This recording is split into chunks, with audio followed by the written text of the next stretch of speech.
down. Boom. Wait. That isn't even right, is it? Is it? No, I don't know. Revert. I'll just use Sixth Sense, screw it. So it's that move to the side. Oh! Of course! Wow, that's actually very simple. Yeah. Boom. We did it! I did it!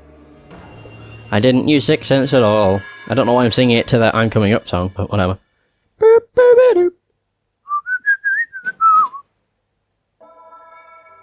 God, I really need to find a way of getting it so I can have a pillow on my lap, so I can rest my hands on it.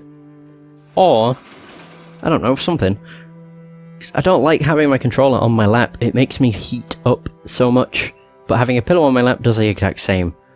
Ugh, what a pain. Cube activates a magical mechanism, and an inner core rises slowly from the top of the cylindrical stone vault before you. Dust billows around the opening column. Whatever rests within this container has not been disturbed since the temple fell. Almost immediately after the vault opens, you sense a great power that must have previously been blocked by the thick stone of its reliquary. This power is emanating from an intricate pendant of Shanti making, a magical crystalline talisman that is now yours for the taking. Ooh. Is it something that lets me regenerate? Yep. Oh, that just increases the regeneration of endurance. Oh god, that's good. But is it worth sacrificing like 8 attribute points? When you left this place, you did not think you would have either time or reason to return. With the Shanti amulet in your possession now, it seems coming back was worth the effort. Whatever this item might be capable of, better you have it. Wait, better you have it than for it. Oh, than for it to fall into the hands of Gunzar and his forces. Now you can finally leave this place. Fuck yeah, I can. We need to go to the haunted chamber. Ooh. I think where I'm going, ultimately, to end this act, I suppose. Oh, fuck's sake, I can't even do that. Sucks. I guess if I went to the full map view, I could. I think it's gonna end here, like in this arena. It's not an arena, like in this big open area, it just seems like it. Haunted chamber, is that where I'm at? No, here we go. Can we make it? I doubt it. I guess we'll see. Nope, we're fighting. It's so obvious because it just starts off really slowly. Do not be a Vordak, don't be a Vordak, don't be a Vordak, don't be a Vordak, don't be a Vordak, don't be a Vordak, don't be a Vordak, don't be a Vordak. Please. That was the chant. Do not summon a Vordak. It worked. It was a Dracarim. Gawagaz, even. I didn't hear the shield bash, so I should have assumed it wasn't a Dracarim. Oh, great. It's B, not A. Ah! Rhymony. Dick. Yeah, take that to the face. Pow, right in the kisser. Oh, I got my endurance near enough to fall. Sweet! Haha! Fuck yourself. And so this cycle begins.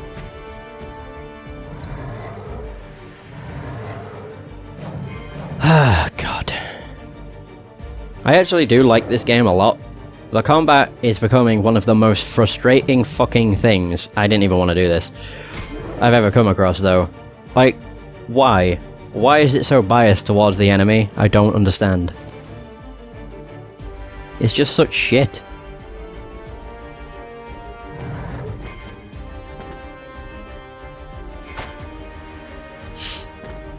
No, it just seemingly is.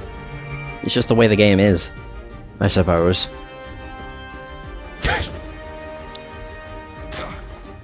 It's giving me absolutely no incentive to even try and attack though, because why should I? When the enemy just constantly blocks, or dodges, or any other bullshit, why the fuck should I bother? That's what I mean, it's just becoming really frustrating and I see no point in trying to attack certain enemies if they're just going to be able to block it or dodge it every goddamn time. So I get the whole, like, certain attacks are more likely to be parried or countered or whatever. I can't remember what the description is exactly, but the fact that you can't even land these fucking attacks any time, whenever I've used either the like multi-strike one, which is the bottom right one, or the middle one, 90% of the time, it's dodged.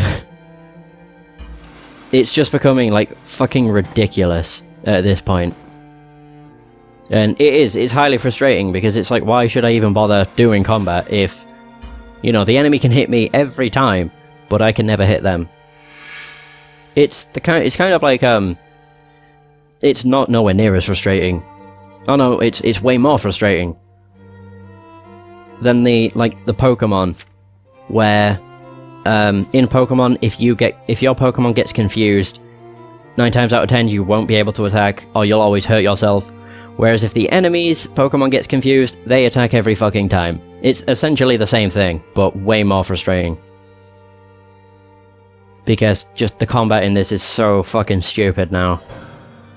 I get the enemies probably getting tougher and stuff, but to be able to block everything and dodge everything, that's just not good design. If you want to make gamers pull their hair out, then sure. I'm just happy I'm playing on easy, and I'm also happy that I've got heal. Oh, nice. Yeah, I'm just happy I've got heal as an ability. Oh no, I'm poisoned. Because heal is such an overpowered ability, I love it. Speaking of, I don't think I'll have enough if I do this, will I? Shit. How much does it require? I don't remember. I could always heal after the battle, but I kind of want to use this, then I don't need to. Fuck. Oh, I don't know. Bugger. Oh wait, I could just use that one. Yeah, and that would work. Yeah. Okay, never mind. I think I'm good. I hope so. 1,800. Yeah, I have enough. Just. Is this one where I've got to do... Yeah. Whoop. There we go. That's what I was wanting to do. But I wanted to do the bottom right one, considering that's not been mastered, so... It don't matter though. I figured out a way of getting it to work. I forgot I have 2 abilities that attack every enemy. It's just the topmost one that only hits 1. Which is useful to use if you only want to hit 1 enemy, because it requires a lot less. Pardon me. And it's just as powerful. We got a silver necklace. 2 intelligence and 1% crit. Nope. I think what that means, 1% critic, means it makes Lone Wolf criticize his enemies a bit more. Like, he's 1%...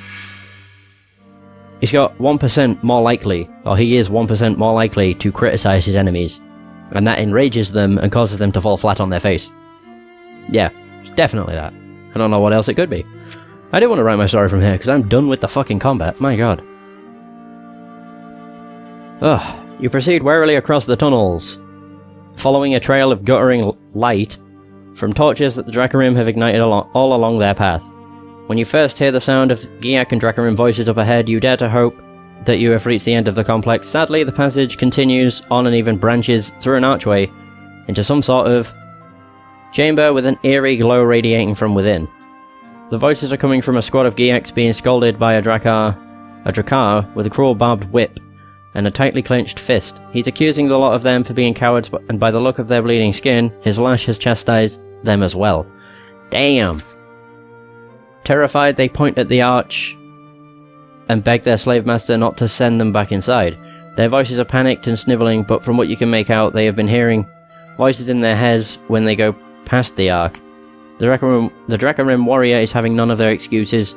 He cuffs one of the Giaks hard enough to make it spit out teeth. Oh, cuffs, as in, like, smacks one of them. Spit out teeth, and shoves the beast to the ground. Okjag, Dugza Ash Dokim Zu Targan? I tire of this place and its endless ghosts. The Drakkar growls, his deep voice full of disdain. It seems nothing can be left behind for the enemies of Gunzar to claim, even chambers of no use to his forces.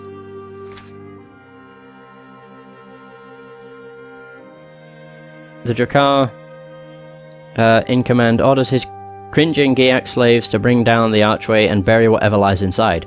They start to hurry away, seeking to find a suitable ram for the task. You cannot afford to risk the risk of being denied anything that could be useful in your quest, even if it means meddling with spirits. You will not be able to find out anyway if you just act. If you just stay hidden and wait, it's time to act. Be reckless!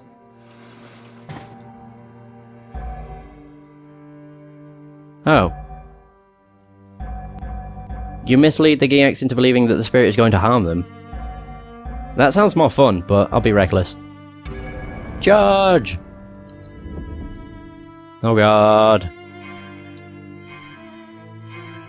I guess I did it. You need to dispose of these raiders quickly. If you let them a chance to come back with something capable of damaging the hall, you may lose whatever lies inside. Drakai is still harshly shouting orders to his minions when you strike from the shadows. You land a heavy blow across the back of his head, creasing his helmet and leaving him stunned. Your bold move and the sight of their staggering commander startles the Geek. You manage to engage them before he can recover or they can rally. Oh. I'll just use my Kai power. Eruption! That's what it should be called. I don't actually know what it's called. It should be called Eruption. Not to be confused with Erection. Eruption. Oh, he's still stunned. Nice. Okay, this should be good enough then. Boom. Hell yes! Very good.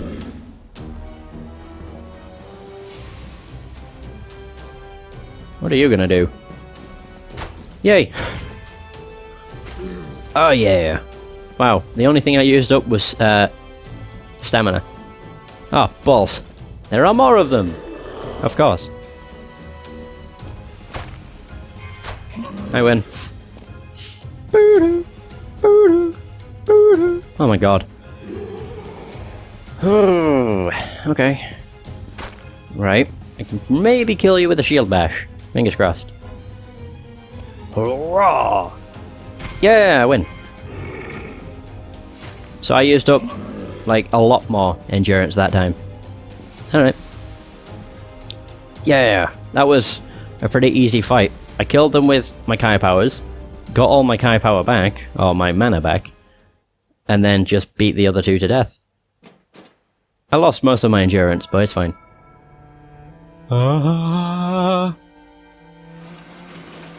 And we won! So now we can go into this chamber. Whoa! I got a lot of shit from that. Elixir of Aletha. Or Aletha. The chamber beyond the archway is not very large or imposing, but one detail catches your attention. A faint glow is coming from within, emanating around a small, simple altar of milky white crystal. Resting atop it, you find an urn of pure Bronin, its surface covered with Chianti engravings. You begin to hear a low hum, but the sound is not in your ears. What? Just as the Geeks claimed, the humming is in your mind. Your thoughts are being contacted by something ethereal and close by. The humming resolves itself into words, speech that echoes through your head like a deafening whisper. As the voice speaks, you see the engravings of the urn flicker and pulse. You do not belong here. You belong here no more than those foul creatures before. Though you sense no malice, the voice is very powerful. So long I have been here, so long in my slumber. The lid of the urn glows brightly for a moment before the engravings around it flash and the light fades again. In my captivity. But now I wake, now I feel that a great tumult has shaken these tainted halls. Could it be that this voice belongs to a Chianti? If so, why was it imprisoned in the urn? Who knows how many secrets this spirit still holds? The strange voice is already inside your mind, cutting straight through your will to speak. You cannot help but feel this contact could be very dangerous, but you need to know whatever this ghost may be able to tell you. Whether you can trust it is another matter entirely. Ah great, this is where it'll kill me. Oh no, maybe not. You ask the spirit about its identity and the reason for its imprisonment. You interrogate the spirit about its involvement in the... No. Ask. Don't be an interrogator. Spirit has made no threats and offered you no hostility. The least you can do is be polite in return. Calming your mind, you address it as respectfully as you can. Ancient One, I am Lone Wolf, Kai Lord and Protector of Sommerlund. The disturbance you have felt is the same thing that brought me here. Tell me, who are you? What are you? You harbour a quiet hope this spirit might be more like the Chianti of legend, an opponent of Nar and all the Dark One's vile schemes. I know this place was a haven for Chianti practicing the terrible practicing the terrible art of necromancy. If you were one of them, why did they imprison you like this? I will not deny what I was. In life I was one of the necromancers that worked and studied in this place, our arts were terrible and powerful. Sadness clouds the spirit's mind. Wonders and nightmares were achieved here in equal measures. Often our achievements were both at the same time. Our goal was so great, seeking to unlock the power of life and death. We believed any price was worth paying, any action justified, but we were wrong. This is not the answer you hoped for, though it is one you feared you might receive. The demeanor of the spirit is at least polite, seemingly honest. You are quite skilled at telling when people are lying, but a voice in your mind carries no expression to read. Without such cues, can you really trust that this spirit's... What? Reticence is sincere?